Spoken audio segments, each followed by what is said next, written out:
Hey, what's going on, everybody? Today I want to get on here real quick and talk about how I actually started my trucking company. So, as you know, I'm an entrepreneur.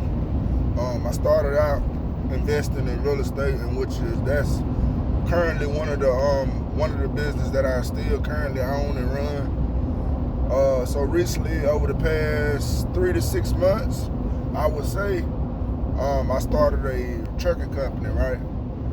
And this industry was new to me, and so I decided to. I did a little research on it and everything, and I decided to go forward with pursuing starting another business.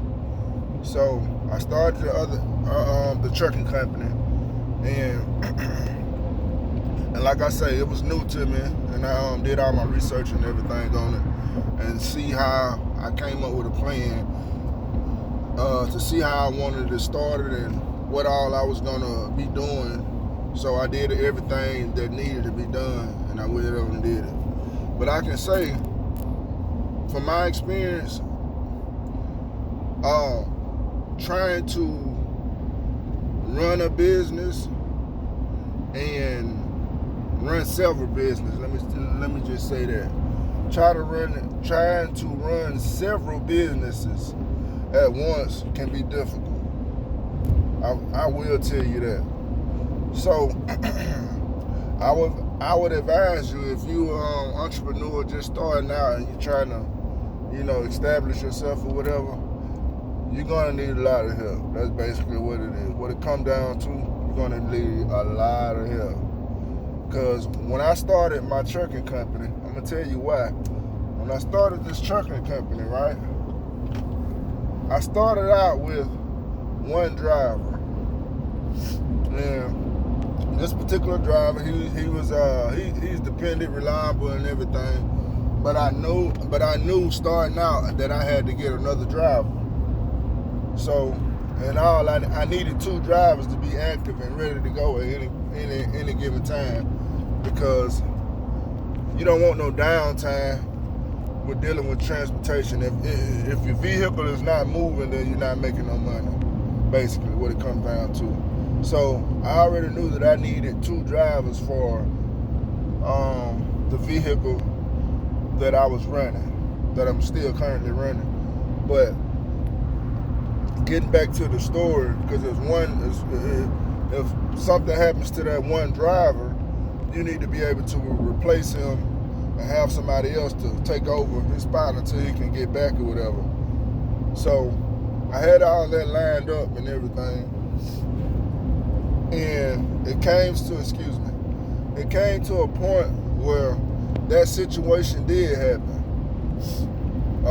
Driver had health issues or whatever, and he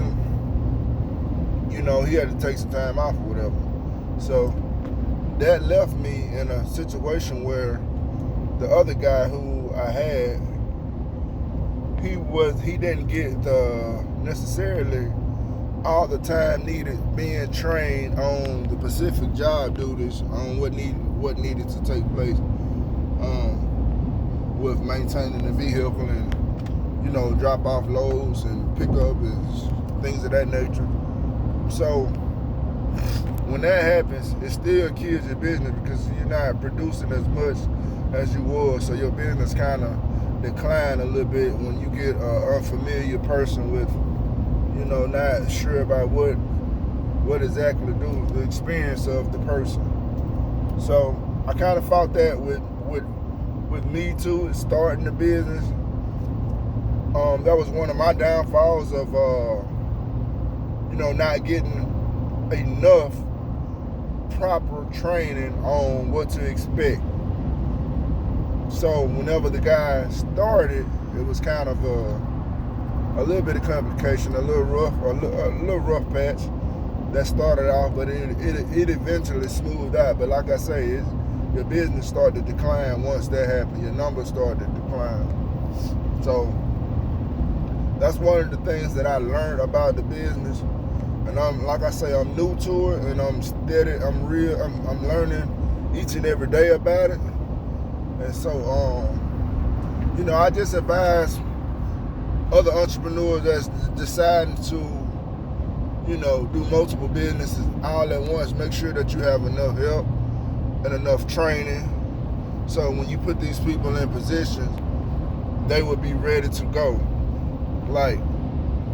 Because like I say, I'm also trying to run a real estate company as well, and I have another business, a job that I tend to as well. So I currently have probably about three situations going all at once, and that can be rough. And not to mention, something happens to your other driver, like back to what I was saying about having multiple drivers and training. So it came to a point where the other driver had some situations where he wasn't able to come every day. So guess what that does?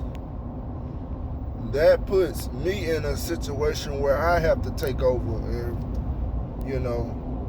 do whatever needs to be done, because it's my business at the end of the day.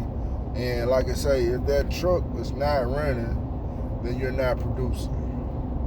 So I had to do that for a little while and kind of get it back.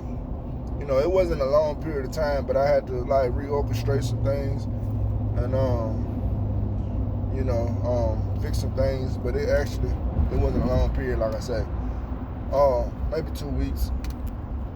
And so I finished that. Everything went back to normal. So I had to, like I say, I had to reorganize some things. Had to get another driver, and the driver that I got now, he's actually doing pretty good. So, yeah, I just wanted to get on here and tell you about those few little things for future entrepreneurs just trying to become entrepreneurs and start multiple businesses all at once. Another thing, make sure if you're trying to do that, make sure that you have one business already on autopilot. So autopilot meaning that if you walk away and do something else, that business will still run, and they really don't need you to actually be there and put in time or as much time. So make sure you have that lined up as well before you start to kind of branch off to and start another business. It's like I say, my other business wasn't directly on autopilot. Like I say, I'm working both of them, all of them all at once, all three situations all at once. So I'm kind of juggling everything all at one time. So